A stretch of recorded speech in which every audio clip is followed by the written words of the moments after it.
Good morning. It's the NBA strategy show for Thursday, December 8th. I'm Ryan. He's Adam. Sponsored by Prize Picks. Hope everyone's having a great morning so far. But Adam, how are you? Pretty good. A little annoyed by how I played last night's slate, so ready to get to a different one. Yeah, it was definitely a lot of moving parts by the end of the night. Obviously, I believe the Utah Jazz coach had one of the most questionable pregame press conferences, saying he wants to size up for Kevon Looney specifically, which blew my mind that he was treating Kevon Looney like he's mid-2000s Dwight Howard and decided to start Walker Kessler. But I do think there was a lot of opportunity for late swap, but then it kind of forced a lot of players' hands what to do when Kuminga was projected such a great point per dollar play, value play all day. And then he was ruled coming off the bench. It really made a very interesting decision point where a lot of people who chose maybe not to late swap, maybe Kuminga would just went off. And it was a very interesting outcome that way. But here we are to talk about a 3-game slate where we got the Clippers taking on Miami, Houston taking on San Antonio, and Denver taking on Portland. A bunch of questionable news, as always. Seems like every single day teams are just benching the whole squad, and we'll see what ends up happening tonight. But let's go ahead and start on the Clippers taking on Miami side of things. Clippers are visiting Miami. It is a back end of a back-to-back for this Clippers team. They're getting some guys back. I mean, Marcus Morris and Luke Kennard are both probable, while Kawhi Leonard, who is the cover boy, the thumbnail of the strategy show, is ruled doubtful as he's on a back end of a back-to-back. I expect Paul George and John Wall to play, while this Clippers team comes in. It's the lowest total on the slate right now. I think last I checked was 213.5, an awfully low total for this game compared to the other two games. But let's just start on the Clippers side of things. It's Paul George. Paul George comes in at 9.2, 8,600 and $36 on DraftKings, FanDuel, and Yahoo. With no Kawhi Leonard, it's been a while that he's going to be able to play without Kawhi. I think the last couple of games they've shared the court together. Where I'm going to have to take some chances on Paul George at this price tag. definitely seems like someone we should be looking to roster. I do think he has a potential to be a slim chance of one of the top 2 or 3 high scoring players on the slate. By the come to the end of the night, slim chance for him to be the top overall scorer, but there's no Kawhi Leonard. I do think the usage and the all the ball handling, not the ball handling, the facilitation, shot creation should be going through Paul George. How do you feel about Paul George? I know it's a 3 game slate. I'm sure you're going to have some interest for sure. Yeah, I think he looks good. On DraftKings, shooting guard, small forward eligible is nice. $9,200 price tag is reasonable. He played about 32 minutes last night, so that was good to see. We had seen him play around 28 in his first game back, and then immediately after the game said that he's playing today. So I assume that he's just going to go play at least another 32 to 33 minutes, if not more. Without Kawhi on the floor this year, 1.24 DraftKings points per minute for George, 32% usage rate, pulling 22% ownership. We have him with a 26% chance of being optimal right now. So actually projected to go a little bit under owned. I think he looks good.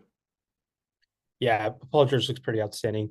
And now we're dealt with the situation for other guys on this team on this 3 game slate. I do think you can definitely take some chances on this Clippers team. This Clippers team pretty much for the rest of the regular season when Paul George and Kawhi Leonard are sharing the court. It's gonna be tough to go to anyone in confidence. I certainly feel the same way, but with no Kawhi Leonard, should we be taking some chances on guys like Marcus Morris? Is it Zubac or John Wall? For me, I can't go to anyone in confidence right off the bat. I'm willing to take some chances on a Marcus Morris. He has shown an upside this season, comes in at 5.5, 4,900 FanDuel price tag looks pretty solid. Willing to take some flyers at 16 on Yahoo, but rest of this team, I know it's a 3 game slate. Organically, will probably fall on some of these guys, but how do we attack this in terms of tournaments? Is there someone that has the highest ceiling among them? Is it Zubac? Is it a Reggie Jackson? Maybe it's really gross for me. Yeah, I think the rest of this team outside of George is just like guys that have the opportunity to do well, but that it's kind of difficult to pinpoint like which one you really want to get to. You mentioned Marcus Morris at 5,500 certainly has the potential to play north of 30 minutes here. John Wall, when he plays, is really good. It's just a matter of how many minutes is he going to get. Um, so, risky high upside play there. Zubats is really interesting to me though at 6,500. It does become a little bit easier for him to play more minutes when one or both of George and Kawhi are out. We got about 32 minutes in regulation from Zubats last game, even with both of them in yesterday. So I think that was a good sign as well. And we know he's a really good point per minute guy when he's out there. So 6,500 for Zubats at only 3% ownership is really interesting to me. Yeah, it's definitely worth taking some chances. Obviously, we'll touch on the opportunity cost of center when there's Nikola Jokic on the slate. So it's definitely worth taking some chances on Zubac on a 3 game slate like this. But low total, I don't have much to touch on. Luke Kennard coming back into the rotation really does muddy things up for guys like Terrence Mann, Nick Batum, kind of like the whole wing position they have going there. Even Covington's there. It's really tough because Ty Lue can just pick and choose to give the one guy 20 minutes plus 20 plus minutes. And it feels like it's kind of changes on a game to game basis, in my opinion. I think he's also trying to figure out what the rotation ideally should look like throughout the season, just because both Paul George and Kawhi Leonard have been injured and missed quite a bit of time to start the season. Any final thoughts on this Clippers team before we just move on to the Miami side of things? No, I think that's about it for me. All right. If everyone can click the like button for us, that'll go a long way. Additionally, please make sure to check out our BetMGM sponsor. You can get a risk-free $1,000 bet, which is super exciting. Make sure to take advantage of that offer. These are all limited time offers for these sports books, so don't miss out on that BetMGM offer. Essentially, you can get a risk-free bet and then 2 months of Stokastic Platinum for free. Just take advantage of the link found in the description, follow the instructions, and get rewarded. 2 months of Stokastic plus Platinum for free sounds awesome, plus the risk-free bet. So don't miss out on that opportunity. On the Miami side we go. Here we are, a team that kind of rested everyone the other night. I got burned by some of the decisions I made. I believe that was Tuesday night. But here we have Jimmy Butler questionable. And with him coming back into the picture, and this team just doesn't look as exciting as they did the other night. As Butler is questionable, and everyone else has been ruled probable at this moment. That being Max Strus and Tyler Hero. So on the Miami side of things, up top, there's Bam, there's Tyler Hero, and Jimmy Butler. That's kind of their big three. And then there's Kyle Lowry in the second tier when all these guys are healthy. Bam and Hero, 8,400 and 7,700, while Butler comes in at 86 on DraftKings. They're priced very, very expensive on FanDuel. 9K for Bam, 9,900 for Butler, and 84 for Tyler Hero, 73 for Kyle Lowry. Those guys are very expensive over there on FanDuel, but it's a 3 game slate. I mean, these guys have tournament winning upside against this Clippers team. It's a low total. For me, I always excited to take my chances on Bam. He's center only, but tonight when there's Jokic on the slate in a Portland matchup, I'm very skeptical of going to Bam. I do think, honestly, my favorite Heat player might be Tyler Hero at $7,700 on DraftKings. Tough for me to go there at 8,800. Right now, the way that things stick out, they're expensive, and I don't feel confident in going to any one of these players in any sort of significant ownership fashion. What's your counter argument to that? I think you might think differently than I do. On DraftKings, I think they're priced well. Hero 7,700. He's playing a ton of minutes even when this team is healthy.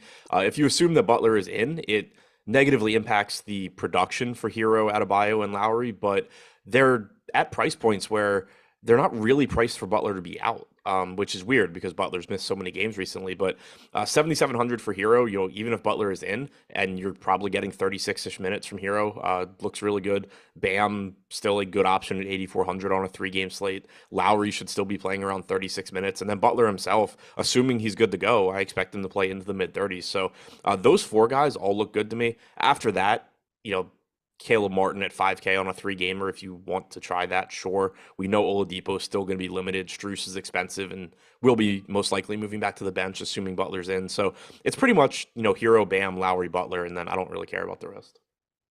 Yeah, the rest just sucks. Victor Oladipo's back in the rotation. He's going to soak up some minutes from that from the second unit for sure. Over there in Yahoo, I just want to touch on some exciting price points. I think Bam at 32 looks pretty solid. I know you can roster 2 centers over there. Just wanted to give him a shout out over there. I think he's someone you can definitely consider rostering over there on Yahoo.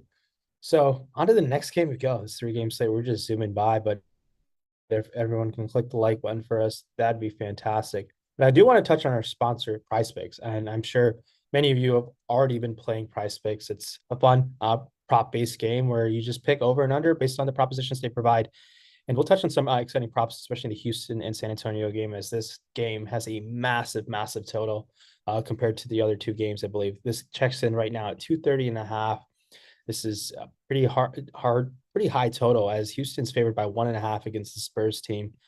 On the Houston side of things, Kevin Porter Jr. is questionable, and that's pretty significant news as he is their lead usage guy on many nights for this Houston team, and he is questionable at this moment. And Josh Christopher is also questionable, and Bruno Fernando is questionable. And Jayshawn Tate remains to be out, but with KPJ questionable, I do think with this high total, we have an opportunity to give ourselves a position where the field might not be able to get this rotation right, or if he is in, we can be also take advantage of this position. So Porter Jr. comes in at $7,300, and then additionally $7,600 on FanDuel and $29 on Yahoo. I think Kevin Porter Jr., if he plays, it looks like an amazing play. I think he has the upside to win the tournament on a 3 game slate, and I think if he's out, we can take advantage of that situation by giving in a position to take the over the field on Jalen Green. $69 and $6,700. Both of these guys, if they're in, I love them both. Also on $29 and $26 on Yahoo.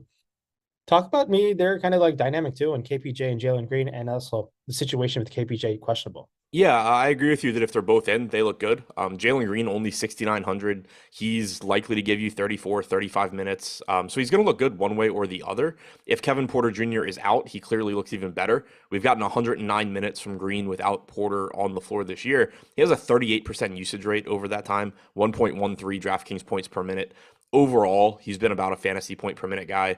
0.98 DraftKings points per minute, 28.7% usage rate overall this season for Green. So expecting 34, 35 minutes from him is just going to look good in what's a pretty appealing matchup. Should be a high scoring game. Kevin Porter Jr., if he's in at 7,300, also is going to look good. For the season, he's averaged 1.08 DraftKings points per minute, 26% usage rate, 27% assist percentage, more involved as a playmaker than Green is, so not quite as scoring dependent. Both of those guys are going to look good. Şengün at 5,800, I don't totally know why his price tag keeps falling. Like, I know he's coming off of a disappointing game against Philadelphia, but that's still a game where he played 28 to 30 minutes in regulation. For the season, Şengün has averaged just shy of 1.2 DraftKings points per minute. And the only real concern for him recently has been, with Bruno Fernando back from injury, was Şengün going to go back to the bench like we saw earlier in the year? Were they going to go to a true three-man center rotation? But we've seen Şengün maintain the starter's role. We've seen him continue to play the same minutes he was playing previously. The only difference to the center rotation is that instead of Garuba getting all of the backup minutes, Fernando's been getting some of them. So it hasn't really impacted Şengün, yet his price keeps falling. Makes him look like a fantastic option here.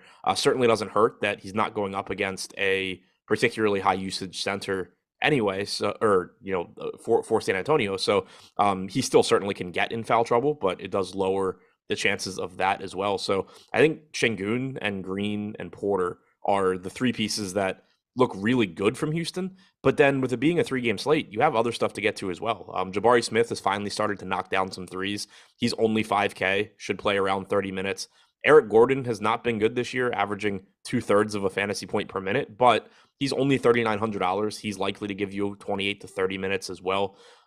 So that's, a reasonable value. Even guys like Tari Eason and KJ Martin, I think getting, probably around 18 minutes for Eason, probably low 20s for Martin on a 3-gamer. It's not a bad spot to gamble on those guys.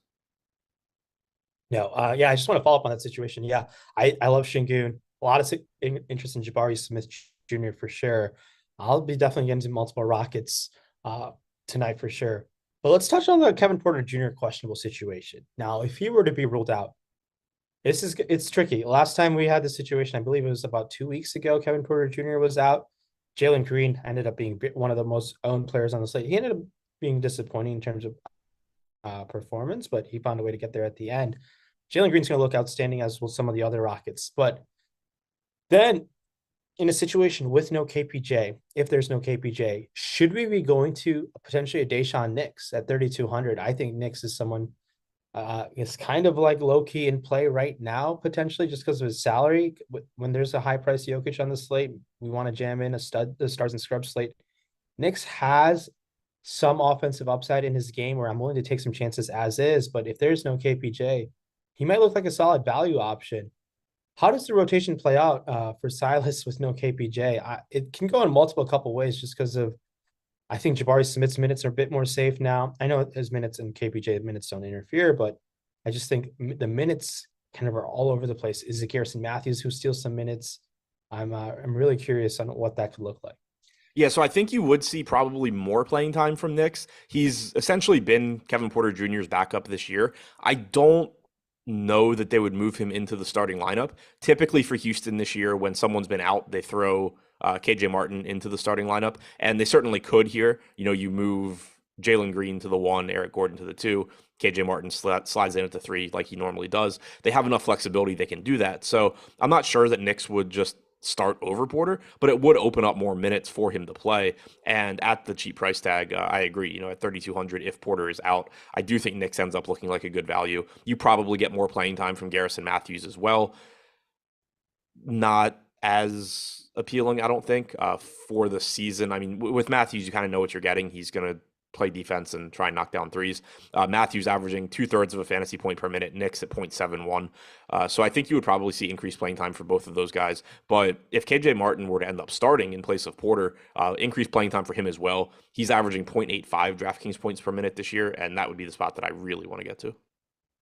All right. So there's really big news that kind of maybe the field is going to overlook today. So rookie guard Ty Washington, who I think is extremely talented, has been called up by the from their G League team, and he was lighting it up in the G League as he should. I mean, he was averaging over 20 a game, they're just under 38% from three, north of four system, just under 32 minutes. He's talented, and I do think him being called up doesn't mean anything about KPJ's injury. I do think he's an NBA rotation player right away. He was drafted 29th. I'm willing to take some chances on Ty Washington if we get if KPJ is out. I think he's going to get some minutes. I do think at some point he'll pass Knicks in the rotation, and I'm about taking some chances on some unknown quantities on a 3-game slate, especially Ty at 3K. He's someone I'm going to be playing potentially today if there's no KPJ for sure. And Steve Silas has given some strong coach speak on him. Not that that means much, but he said he'll try to get him some minutes. So we'll see what that looks like. It might take some time, but I just want to tell everyone that that is on the table for tonight if there's no KPJ. Just trying to get a little different on these 3 game slates. I do think he won't get that much ownership. Any thoughts on or 2 cents on Ty Washington for you?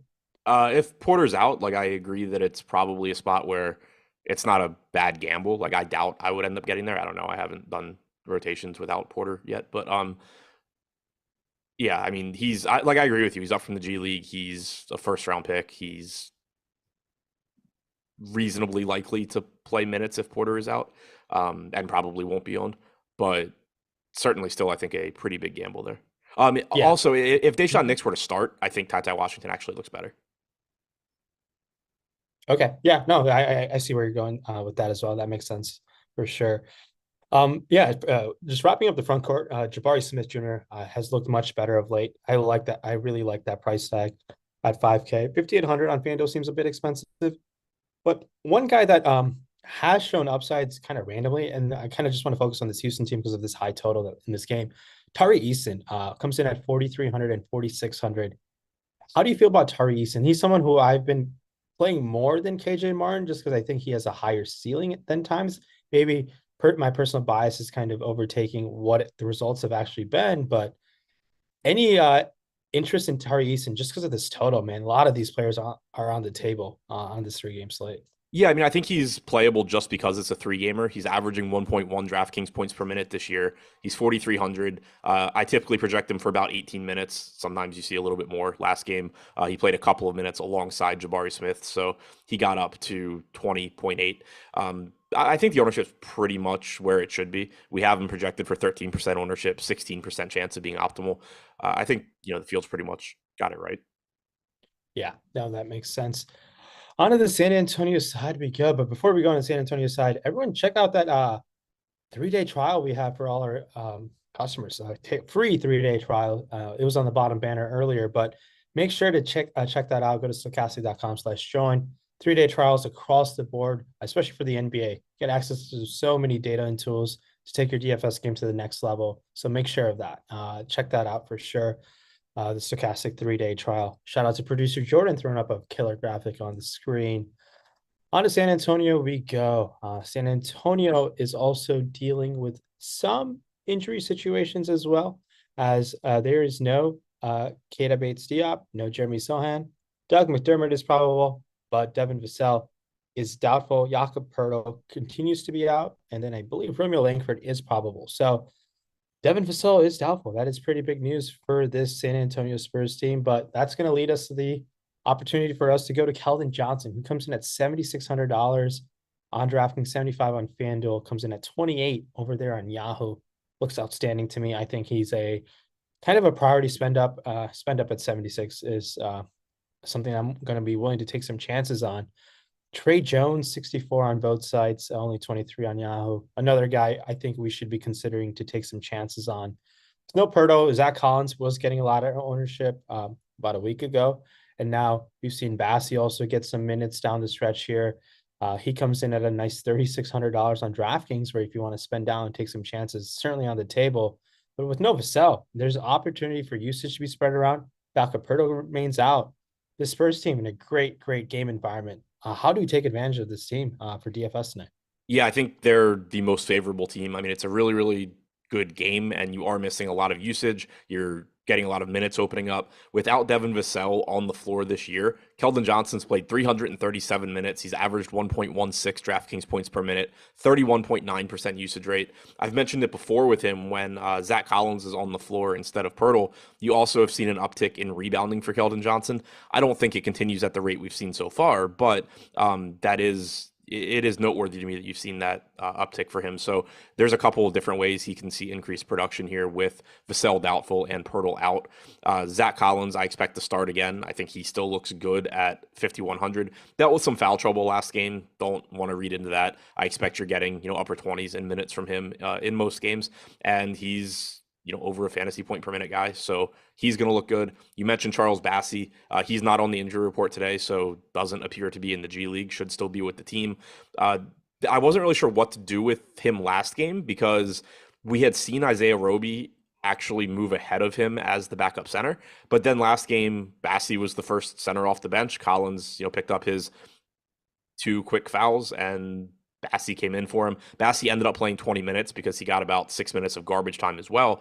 I expect that you're getting pretty much the center minutes split between Collins and Bassie. You could get a little bit of Gorgie Jang in there as well. We saw him play like 7 minutes in non-garbage time in that last game also. So I don't know that it's necessarily a 48-48 split, but I think it is likely you're getting at least mid-teens from Bassie here at 3,600, which is appealing because he's a very, very good point per minute fantasy producer. So I like getting there. I understand why he's getting ownership. Trey Jones has been a fantasy point per minute guy overall this year. He's up to about 1.06 fantasy points per minute without Vassell on the floor. So he looks good. No Keita Bates-Diop should open up more minutes for Isaiah Roby. He played 18 minutes last game. 8 of that was garbage time. So his his rotation last game was a bit concerning because we did see him not get those backup center minutes that he had recently been getting. But with Keita Bates-Diop out, I think that there's minutes available there for Isaiah Roby to pick up. So I think he's maybe getting a little bit more ownership than he should at 37%, given that Josh Richardson is expected to be back as well. Just, changes up the rotation a bit and adds another body, to the bench. But I do think that Roby still offers some value. Josh Richardson at 4,100 looks okay. There's just a ton to get to on this team. Yeah, no, this team across the board looks pretty outstanding. I think you did a great job of giving us options there. Trey Jones, if you want to give some love to our prize pick sponsor, take advantage of some of those over props, especially in this game environment. Prop line at 7.5 for his assists, 13.5 for his points. Feel free to take some chances on the over, as we have him hitting the over there on the assists about 63% of the time, and then 60% for that points over as well. If you want to start off your prize picks card with Trey Jones, don't have no issues following our data and tools team there.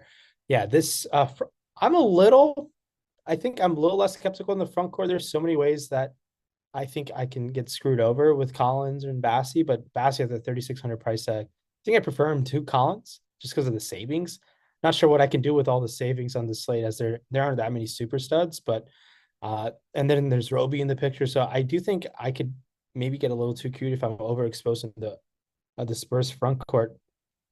Malachi Branham out of Ohio State, kind of an interesting prospect. Maybe he's cheap if you're looking for a cheap. I think potential Dayshawn Nix pivot, a potential popular Dayshawn Nix pivot.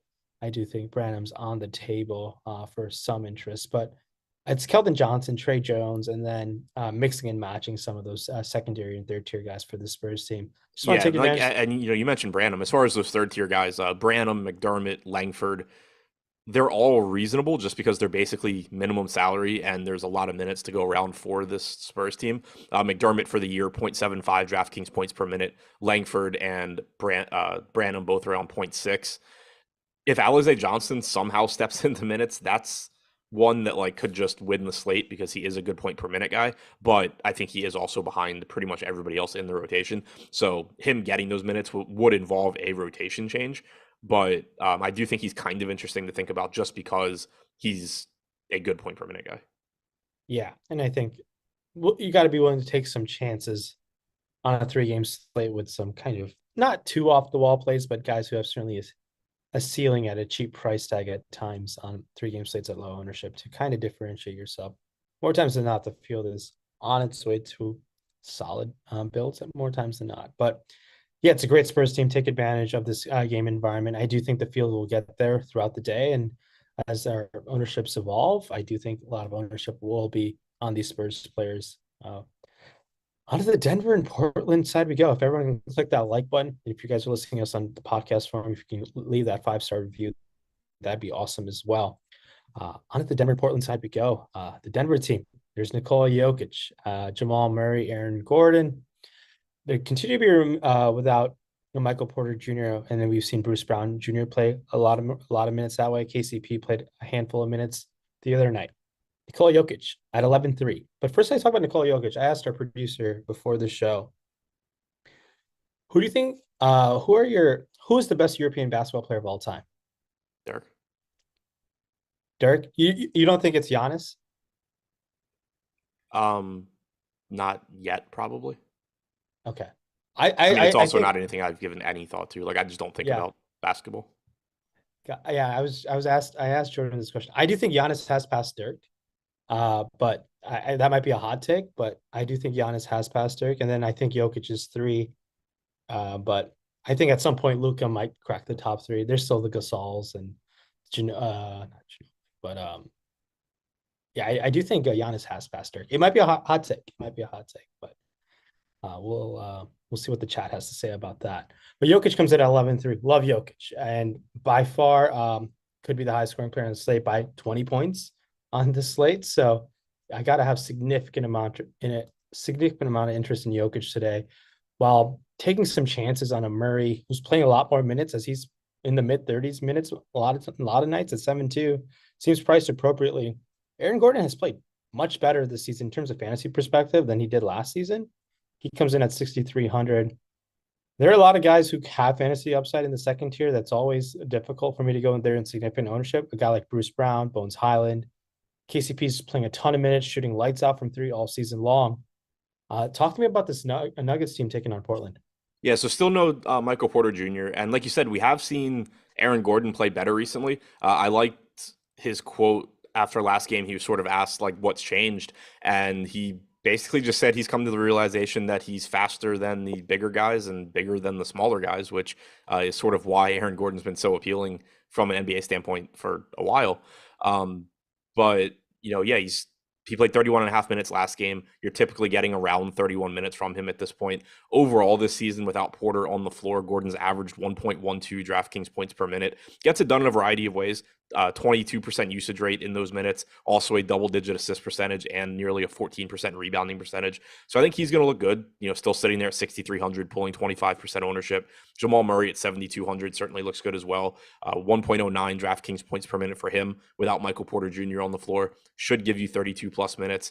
If you can get to Jokic, great. He's pulling 33% ownership, so I assume it's not going to be that difficult. We have plenty of value from San Antonio, possibly plenty of value opening up on Houston.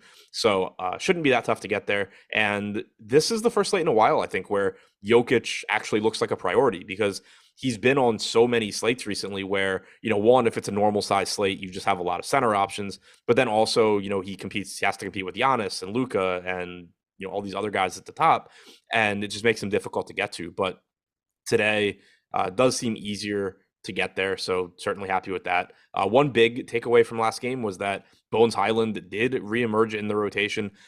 I was joking with Josh before the game that it was going to be interesting to see how it went because, we had seen him play like 22 minutes in his second game back from illness, but then he only played 5 minutes and Malone, he kind of seemingly was out of favor in the rotation.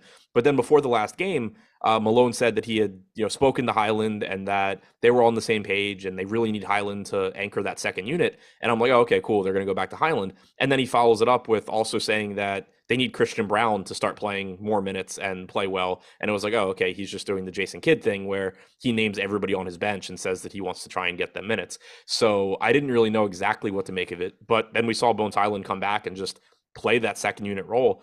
He played 30 minutes, didn't even close the game. He closed the first half over Bruce Brown.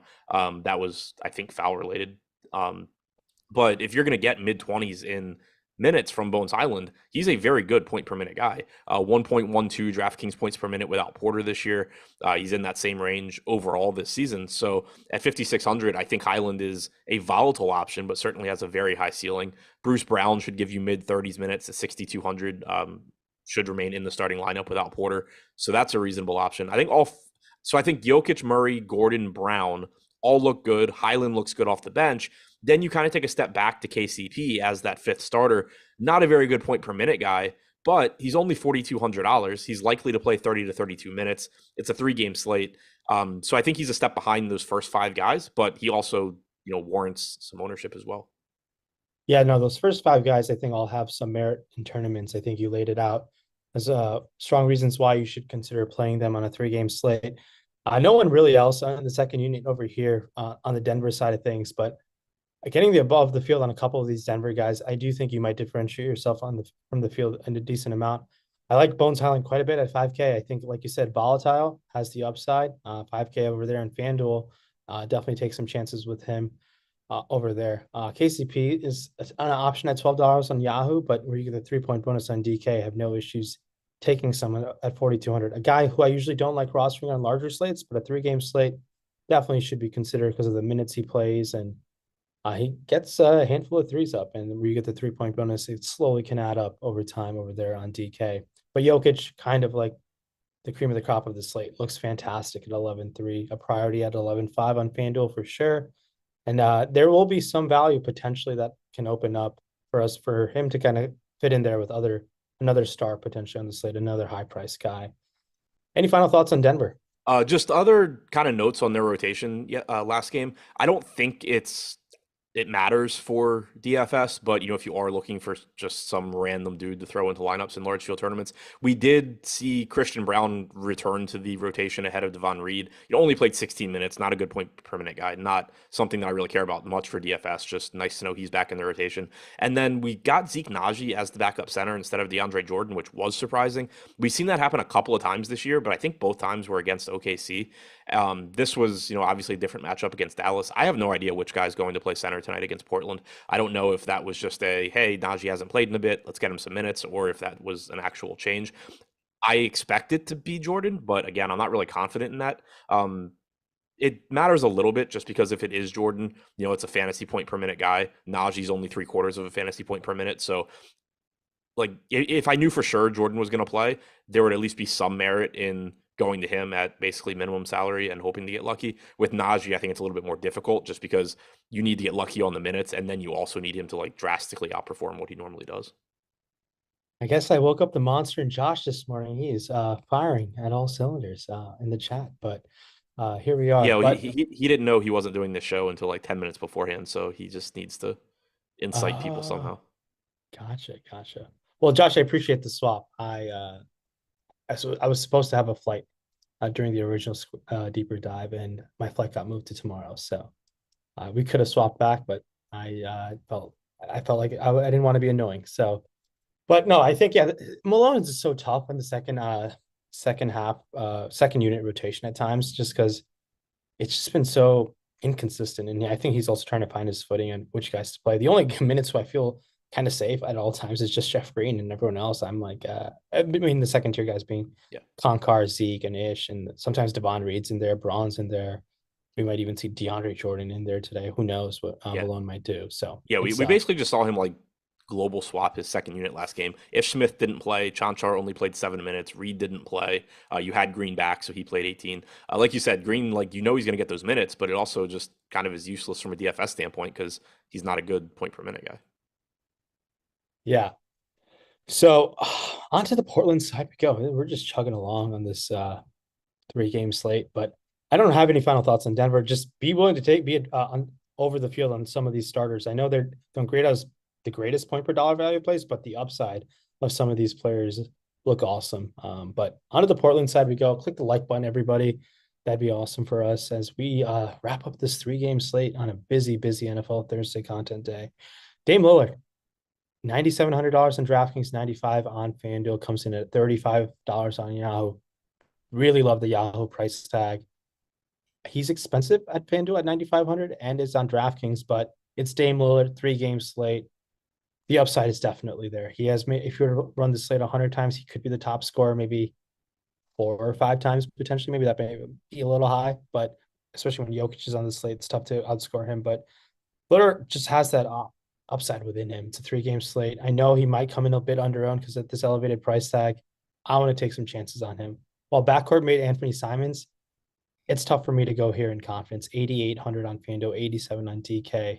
It's expensive. $31 on Yahoo. If you want to sprinkle him in, that's fine. He has the shot volume to potentially get there for get you there, but I really have a tough time going to Simons. Talk to me about this backcourt before we go to the front court.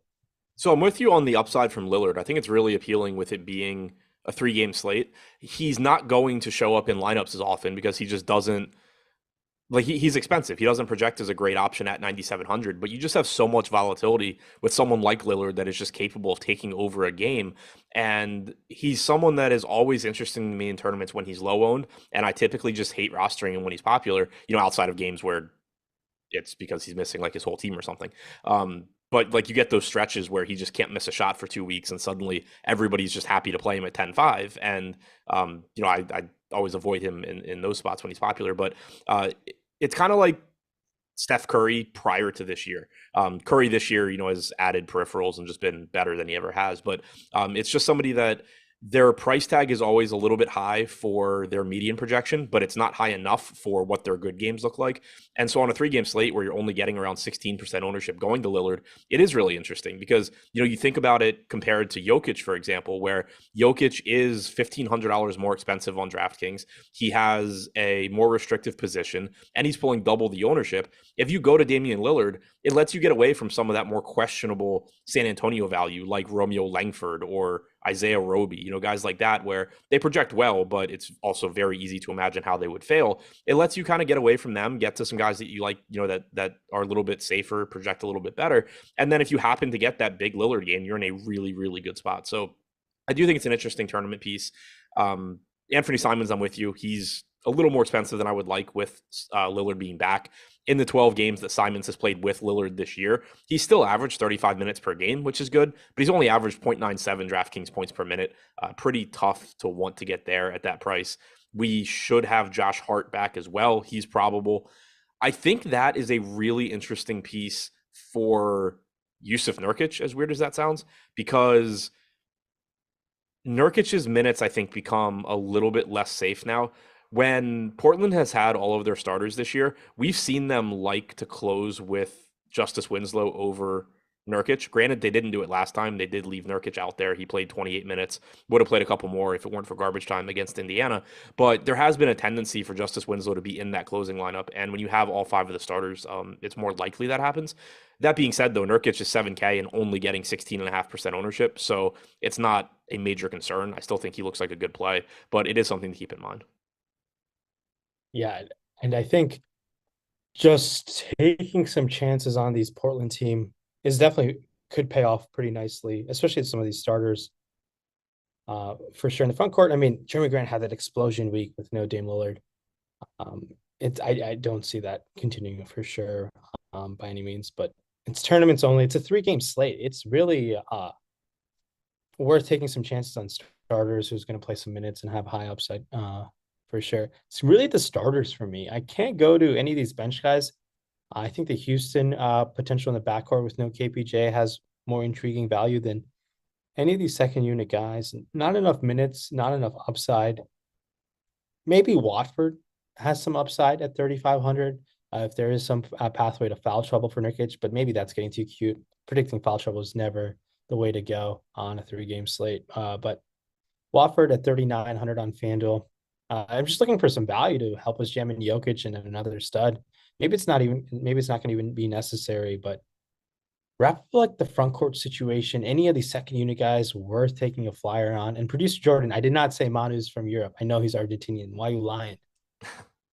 Yeah, I mean, I don't really have much interest in the second unit for Portland. Eubanks being the straight backup to Nurkic always makes him sort of interesting because if you get Nurkic in foul trouble, then you're getting a $3,400 Eubanks stepping into more minutes. He's not getting any ownership, so I guess that's a reasonable spot to just sort of gamble in tournaments. But outside of that, I don't see anything that I'm interested in. Yeah. This is it's gonna to wrap up my interest on this Portland team, it's Dame, then Nurkic. As gross as it's gonna sound, it might be Josh Hart just because of the minutes. But and then there's a drop off to Grant and everyone else. Do you want to rank your Portland guys in interest? Probably. I mean, like you said, the minutes on Hart are nice. I think Jeremy Grant is interesting at 7,400. He's only averaged 0.9 DraftKings points per minute in the games Lillard's played this year, but we have seen him take on just kind of a more assertive role recently. He's playing huge minutes. He's actually getting the most ownership on DraftKings right now. But I think all of Nurkic, Grant, Hart look pretty similar. Lillard, I really like in the sense of like a tournament pivot, but I do think he's more difficult to get to. Simons is, I think, the most difficult to get to. Yeah, I agree. Simons is so difficult at that price tag. Man, he's gonna just light it up for 3 to 9, burn us both, right? He's just gonna shoot 10 threes and go like 8 of 10 and just screw us over. But that's a 3-game slate for you. Willing to take some chances on high upside guys. Definitely should be on the table. Yeah, we zoomed through this 3 game slate, but we have so much content the rest of the day. Obviously, ton of short form content across our YouTube channel, our sister YouTube channel on Odd Shopper. A lot of NFL content for tonight's Thursday night matchup of Baker Mayfield and Derek Carr. Have you heard about this situation with Matt Stafford that his career might be over if he doesn't want to get surgery and Baker Mayfield's going to be the future quarterback for the Rams? No, I hadn't heard that. That's wild. Yeah, he doesn't want to get neck surgery. Apparently, that's the rumor on the rumor that's out there that Stafford's career might be on the brinks of being over if he doesn't get surgery. Because there's a spinal around his neck. There's something that's hitting his spinal cord, and it might end his playing career, which is crazy that how quickly the Rams' future just like turned over from going from Matt Stafford to Baker Mayfield. But here we are. Make sure to check out our NFL Showdown content. So much. I think there's going to be the deeper dive live before. I think they have 2 shows tonight, right, Jordan, for the NFL shows? 2 for NBA. So come back for a deeper dive.